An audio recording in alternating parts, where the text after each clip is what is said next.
இதே நிழல் குறையை எதுக்கு திருப்பி கட்டுறாங்கன்னு சொல்லிட்டு அந்த வார்டு கவுன்சிலர்ட்டே கேட்குறது, சார் உங்கள் தொகுதி மெம்பர்ட்ட நிதியில் நிழல் குறை கட்டுறாங்க, அதாங்க இருக்குது, எது கட்டுறீங்கன்னு. அவர் அப்படியா, எனக்கு எதுவும் தெரியாது, நீங்கள் எதுவும் இந்த கான்ட்ராக்டர்கிட்ட கேளுங்க. இவங்க கான்ட்ராக்டர்கிட்ட கேட்குறேன், அவர் நம்பர் கொடுங்க சார், கான்ட்ராக்டர் வாங்கிக்கலாம். அது அந்த நிழல் குறை சரியில்லை, ரிப்பேர் பண்ணணும்னு சொல்கிறாங்க. இல்லை சார், நான் போய் பார்த்தா எல்லாமே நல்லா இருக்குது சார் அப்படின்னு. இல்லைங்க, அது பக்கத்தில் ஒரு நிழல் குறை அப்படின்னு. ஏன் சார் ஒரு பஸ் ஸ்டாப்புக்கு எதுக்கு சார் 2 நிழல் குறைன்னு கேட்குறாங்க. அதுக்கு அவங்க கிட்ட பதில். இது மாதிரி 5 கவுன்சிலர்கிட்ட கேட்குறாங்க.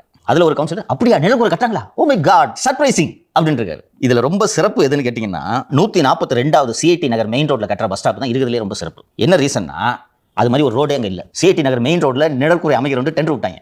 அந்த மாமன்ற கவுன்சிலர் கேட்டவொடனே டைப் படிக்கும் தப்பாயிச்சுங்க அது அப்படின்ட்டு. ரொம்ப நல்ல ஸ்டோரி இது.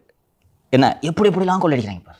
அப்புறம் அந்த ரிப்போர்ட்டரே வந்து, சார் அந்த நிழற்குறையில் ஒரு 2 சீட்டு தான் டேமேஜாக இருக்குது, 3 சீட்டு நல்லா இருக்குது, 2 சீட்டு டேமேஜாக இருக்குது, அது ரிப்பேர் பண்ணால் போதும், எதுக்கு சார் புதுசாக கட்டுறீங்கன்னு கேட்டோன்னே, ரிப்பேர் பண்ணுறது சட்டத்தில் இடம் இல்லை, புதுசாக கட்டுறது தான் சட்டத்தில் இடம். இன்னொரு மேற்கூரை, அது வந்து நார்த் மெட்ராஸில் கிளைவ் பேட்டரி அப்படின்ற ஒரு இடத்துல ஒரு மேற்கூரை நிழற்குறை அமைக்கிறது இது மாதிரி சொல்லும்போது, சார் ஏற்கனவே அங்கே ஒன்று இருக்குது, நீங்கள் போய் பக்கத்தில் ஒன்று அமைக்கிறீங்கன்னு கேட்டவொன்னே அந்த கவுன்சிலர் சொல்கிறார் பாரு, சமயத்தில் பஸ் வந்து பஸ் ஸ்டாண்டில் நிற்காம கொஞ்சம் தள்ளி போய் நிறுத்துறாங்க, அதனால் அங்கே ஒரு நிழற்குறை சரியாதான் சொல்லியிருக்காங்கப்பா.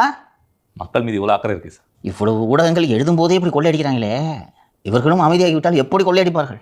அண்ணன் வேலுமணி அவர்கள் உள்ளாட்சியில், குறிப்பாக சென்னை மாநகராட்சியில் மேயர் பிரியாவின் கீழ் நடந்த இந்த ஊழல்களை ஏன்னா அவர் விசாரிக்கிறாங்கல்ல, தனியாக விசாரிக்க வேண்டும் என்பதை கோரிக்கையாக வைத்துக் கொள்கிறேன். சாட்டை எடுத்து நாட்டை திருத்து இளம் தலை